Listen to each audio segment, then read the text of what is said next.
I'm reading this book. If We Ever Meet Again. This is book number 1. It's about Farrah, basically Farrah and Blake. But I'm gonna read the back of the book. 1 year is all it takes for strangers to become lovers. I'm gonna read the back of the book. So it goes, 19-year-old Farrah is going to fall in love for the first time during her year abroad in Shanghai. She's sure of it. The only problem, her would-be leading man is her new friend's boyfriend. There's nothing worse than being in love with someone you can't have, or at least she thinks it's love. But if that's true, why can't she stop fantasizing about someone else's, specifically the cocky, blonde athlete with the world's biggest ego and greatest dimples? Blake Ryan was a college football player star who shocked the sports world when he quit after his third national championship. Instead of dealing with the fallout, he escapes to Shanghai where he vows to keep life simple. No football, no commitments, and no romance. But no matter how hard he tries, he can't keep a certain beautiful brunette off his mind or out of his heart. What starts as a physical attraction develops into something much deeper as Blake and Farrah get swept in the magic of Shanghai and each other, but they only have 1 year, and there are forces outside of their control that threaten to rip them apart. Can their relationship survive the test? Or is it just not meant to be? But what I'm not understanding is, how the hell did Blake become her new friend's boyfriend when her and Blake literally was flirting all the whole time? And the girl that's her new friend, name is hold on. They never said who the friend was. So maybe she goes back home and Cleo, in the book, Cleo is Blake's ex-girlfriend, but she's at school abroad in Shanghai, and Courtney and Chloe are her friends at school. I think I read in a prologue that Chloe, no, it wasn't Chloe. It was Cleo, because he said he got back with his ex-girlfriend after the holidays.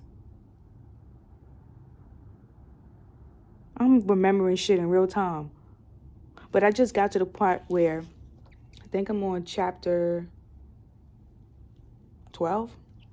But I just got to the point where they've been flirting. Everybody knows. The friend group knows. The friend group just actually found out that Farrah had a crush on Blake. But Blake be saying certain things to her. Like, he be flirting with her. And she be trying to, like, not play hard to get, but she be like, you're just cocky and arrogant, a jock. But he's also a good friend. So she's starting to see him outside of the cocky arrogance, because he's actually a nice person. He just have a lot of confidence, and he just happened to be a pretty boy. One of the pretty boys that all the girls want. But it's like the way he's talking, like she can't distinguish the two, but whether he's just giving her compliments and stuff because he's a really good friend, or if he likes her. She thinks because she's a virgin, they all find out she's a virgin. She thinks that she does this thing where she likes somebody and she has the tunnel vision and she just specifically focus on that one person. But the thing is, every time she focuses on that one person that she might have a crush on, they must be emotionally unavailable or like literally unavailable because they have a girlfriend. So she had a crush named Leo, who's her friend Courtney's boyfriend. And then Blake, they hang out, but then he said he had a girlfriend, he was in love, but there's no point of being in love because it's not like with the movie show. Like, he's showing that he's emotionally unavailable. So they go to a club and she's drinking and stuff, and this is where they figured out that she had a crush on him. And she was like, no, I don't have a crush on him. But then she finally admitted to it. And then they told her to build up the courage to go ask him to dance to see where it goes. She walked up to him, and instead of asking him to dance, she brought up something that happened like a week ago. Like when they came back from the trip to Thailand, Blake went out and explored in Shanghai, and he found this girl at this bar. Like, she was the bartender, and he was hooking up with her and stuff.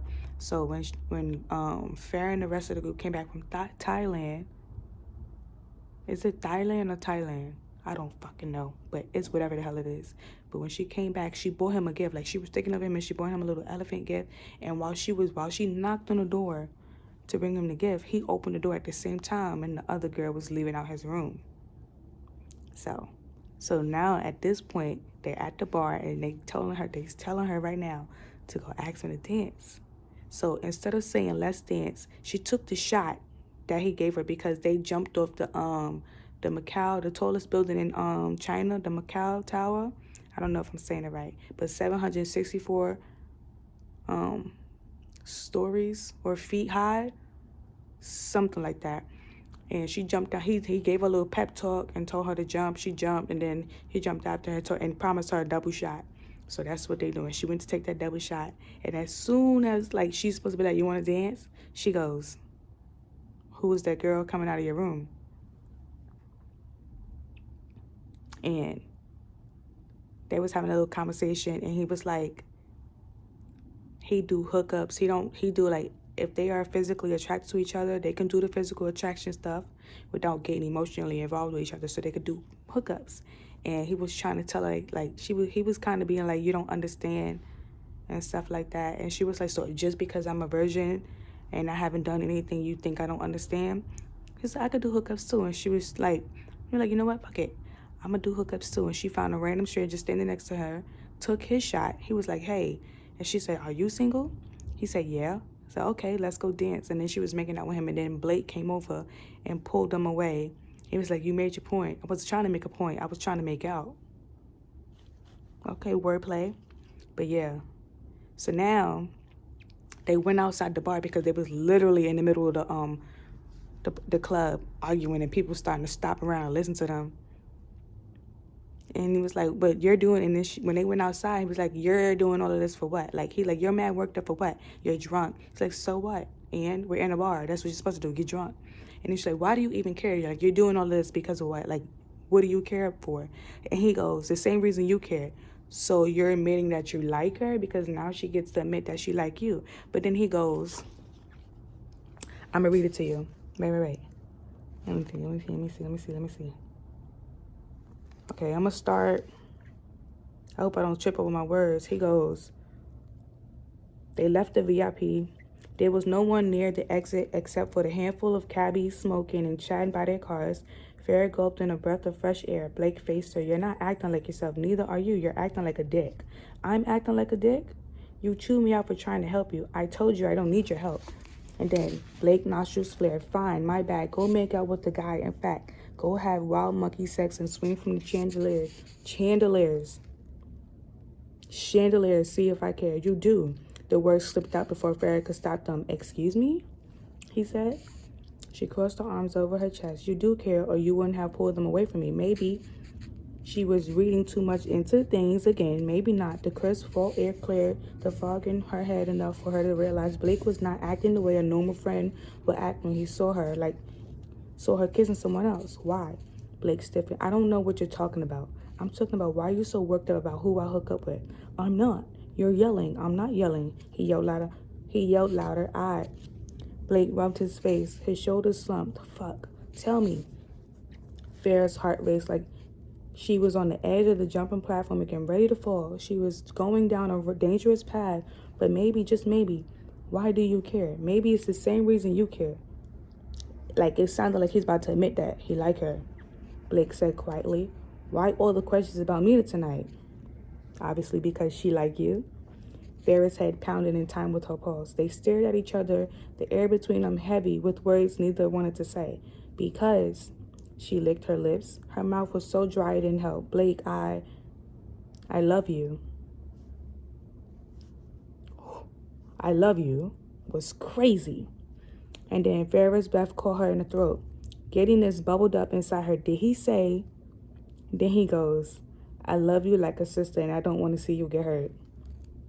I would have stole that nigga in his chest. Cause what do you mean? What do you mean?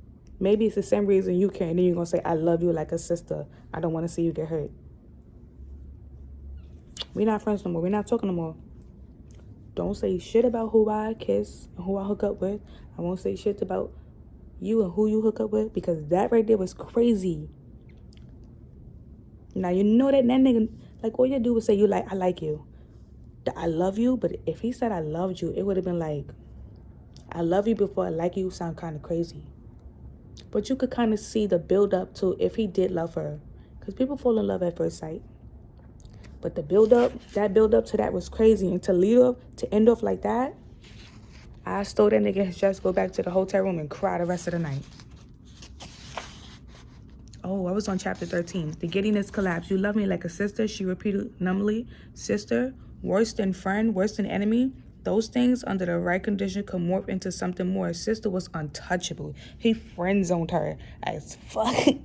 Blake didn't see her as a romantic or sexual prospect at all. Why should he, when he had girls like me waiting in the wings?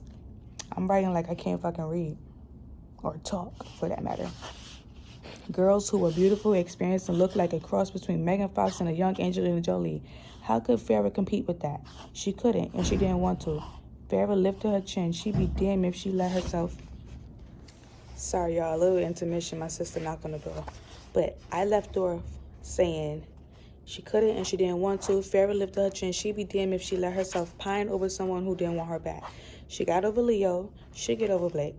Good to know, she said. To her relief, her voice came out even. I'm glad we got that sorted out. She turned to re-enter the club when Blake grabbed her arm. Farrah, you are... And then, it's that trying to... I'm sorry, that's not what I meant, baby. You said it. Sister was crazy. Can't nobody come back from sister. Blake stopped and swallowed. He looked tortured, as if there was a war raging inside him. You don't have to say anything else. I understand.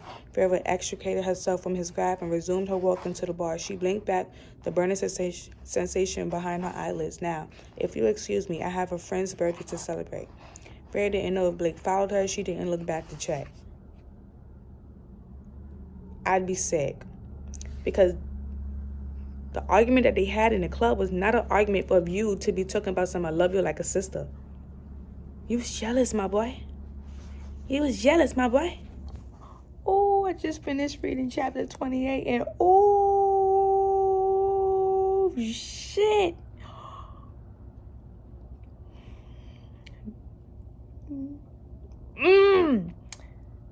Niggas is gonna nig. Men are gonna men.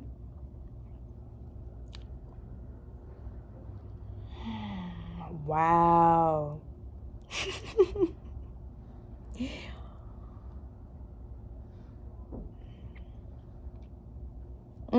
It's nothing I could say. I really can't say what I found out in chapter 28. It's nothing I could say. But I'm going to finish it and I'm going to come back and recap. I swear, I promise. All right. I'm recording from my phone. Hopefully these will be able to transfer over to the channel. On the computer. So, chapter 30.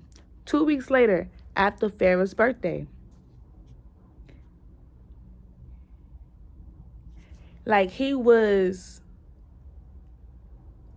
Since he had came back from home, back to school, back to China... You know how when some people are guilty, they go through this little state of, they know they did something wrong, but they can't bring themselves to tell the truth because they know it's not going to do nothing but make the situation worse.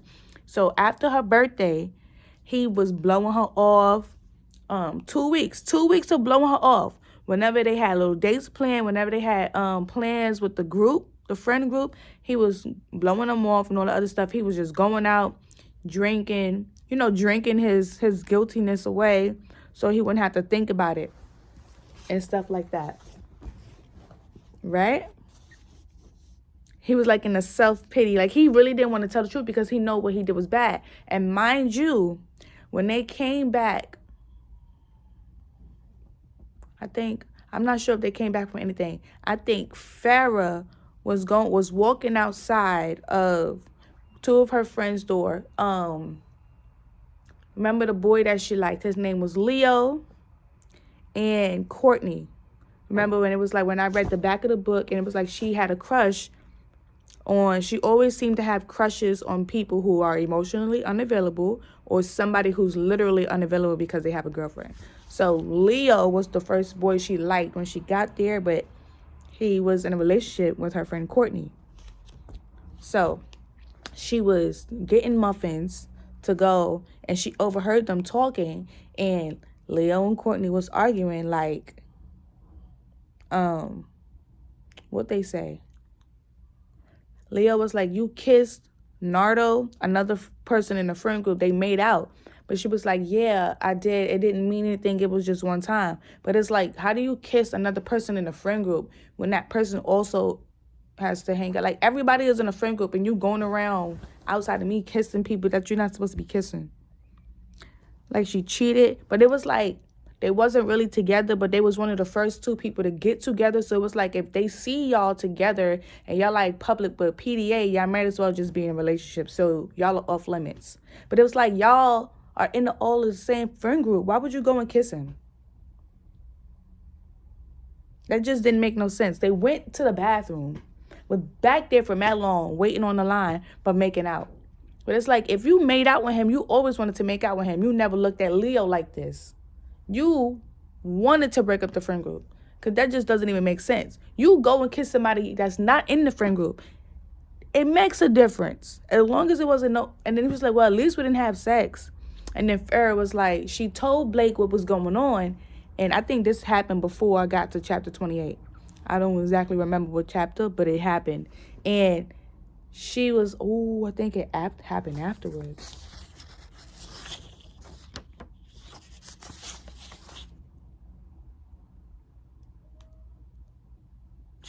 It happened before. And so everybody was like, they was walking on eggshells around Leo and Courtney. And then Farrah, seemed to get all the information. She went back and told Blake, because they all in the same friend group, and you're like, you can't hide anything from anybody. Everybody tells each other's business in the friend group. And she's like, I couldn't do it. She was like, well, at least it's better that she didn't sleep with Nardo. He was like, it is. She was like, yeah, because sleeping with somebody and you're in a relationship, you can't come back from that. That's broken trust. I will never ever forgive.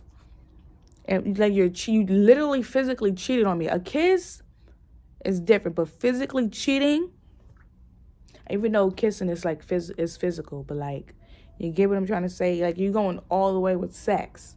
It's no coming back from that. Especially if y'all been together for this amount of time since the program has started. It's like 8 or 9 months.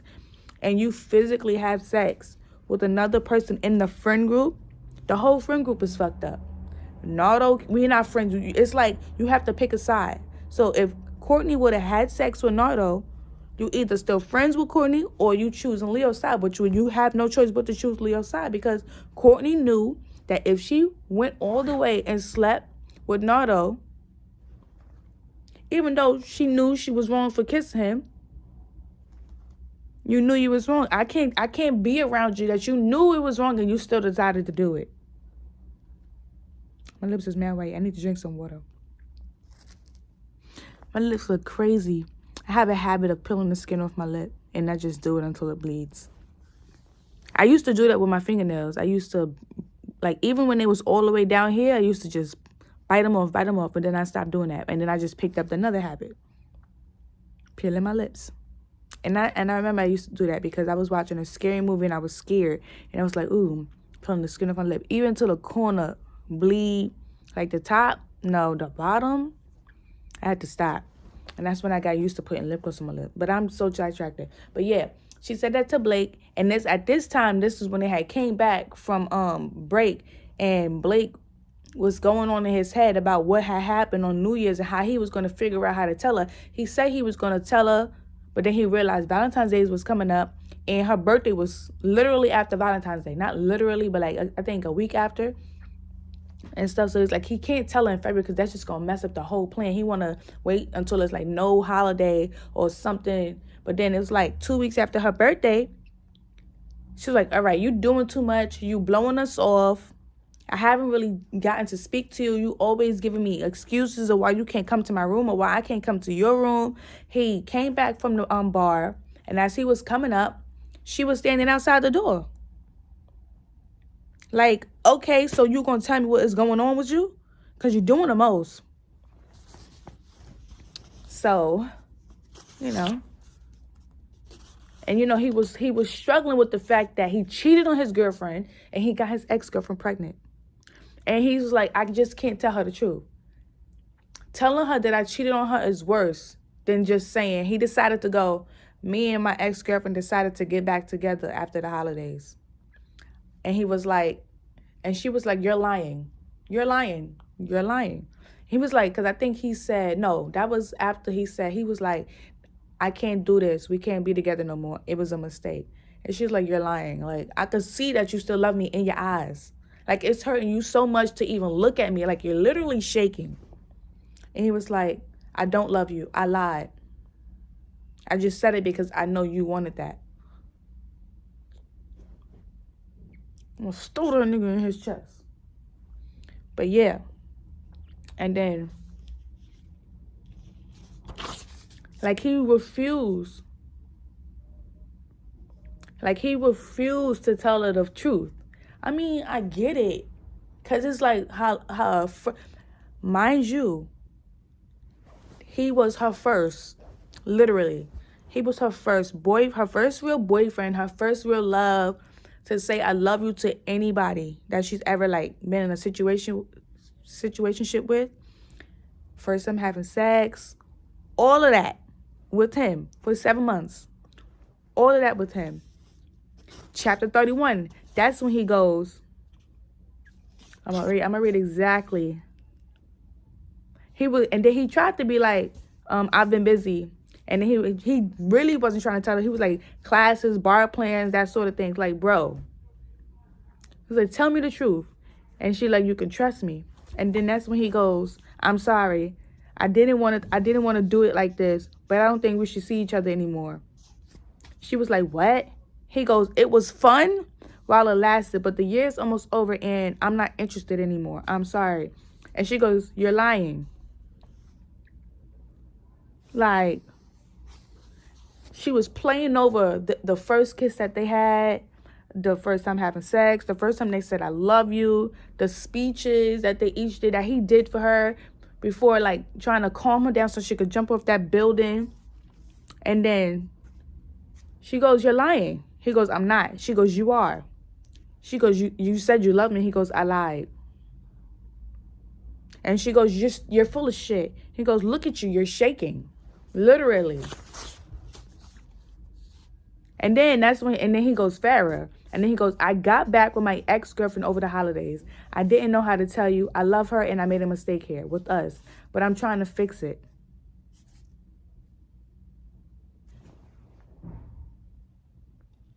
Like,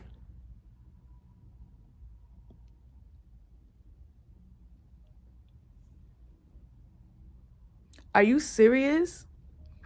I would be walking and throwing up. Like, her chest was so, like, reading the next couple of, the literally, after she left his room and she was going back to her room, I could feel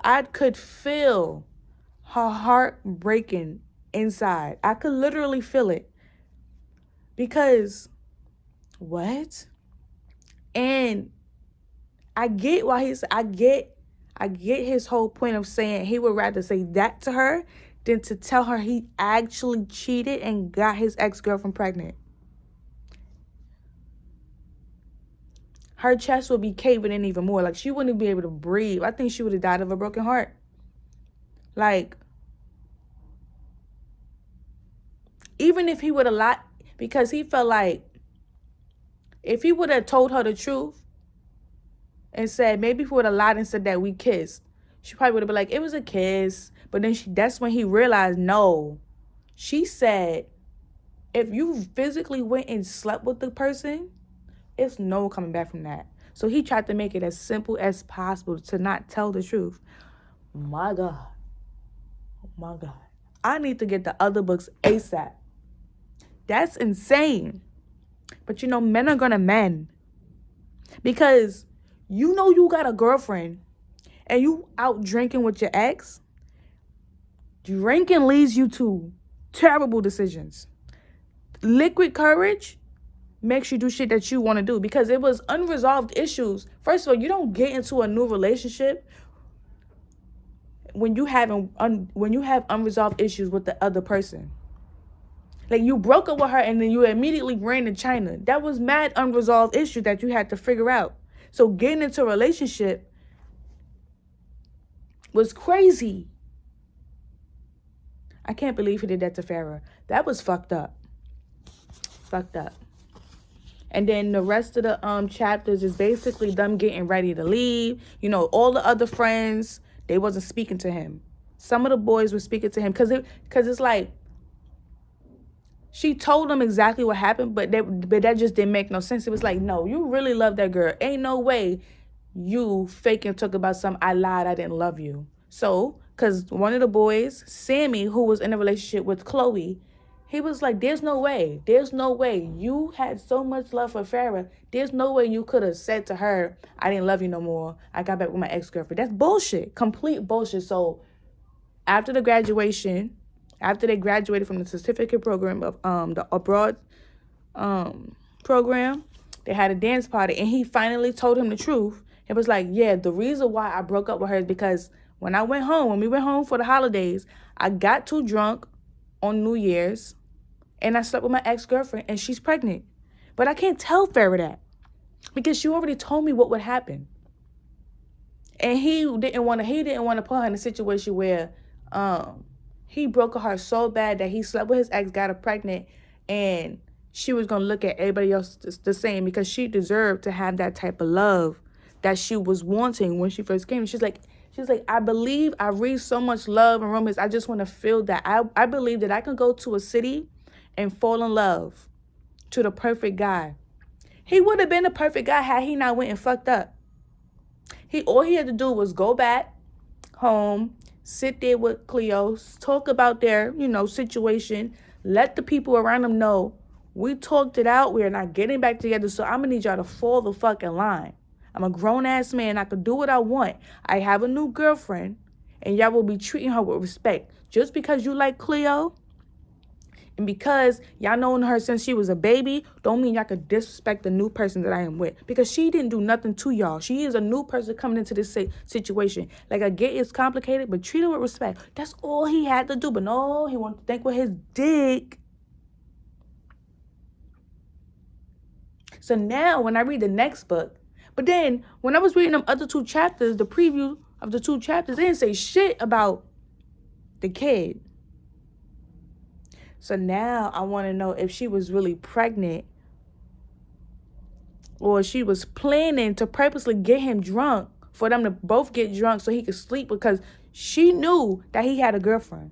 I'm not putting the blame on her, but I need to hurry up and get that book because imagine if they went back home and it was like, all right, let's get this stuff situated with the baby and all this stuff. Because he was like how he downloaded ebooks. He was reading stuff, preparing to go back home and be a father and stuff. So imagine he was doing all of that, went back home, and the girl lied just to get back with him. But then it worked out in her favor. So he was like, fuck it. I already messed up with Farrah. She's not going to take me back. But then also in the two preview chapters, it's been 5 years later. So Farrah was 20. Well, technically, yeah, because she turned 20. But then it was like 3 years later, and she was 25. What? Well, I got to read the other books because the timeline matches up. It just didn't make sense there. But yeah, this was a good book. This was very, very good. Very, very good. And these are the list of names of the series. Because she got this, the author of this book, she wrote plenty of books, and they all got their own series. So the next book that I would have to read after this one is If the Sun Never Sets, Duet book number 2. And then If Love Had a Price, standalone. If We Were Perfect, standalone. So let me know what y'all think about this book. And I'm going to show y'all one more time so y'all can go to Target and get it. This is how it looked. This is the author. Number 1. #1 New York Times bestselling author, Huang. I think that's how you pronounce it. Yeah, and look. Book 1. All right, so that is it, and that is all for this vlog and this book review. Let me know if y'all like the book reviews, because I could keep doing this. I was all over the place with this shit too, so I'm sorry for that, but I was excited. And remember, I did say that once I read the book, as soon as I finished reading, I was going to record and do a review as soon as possible. I wasn't going to wait until the morning to do it. I'm sorry, I had to. As soon as I finished reading that book, I went to sleep. No, I didn't go to sleep. I think I was watching YouTube or something like that. And I said I wanted to do the review as soon as possible because I was so excited and I had so much more to say. But that shit summed it up. Okay, gotta go. Like, comment, subscribe, and click the bell notification so you can be notified every single time I post a video.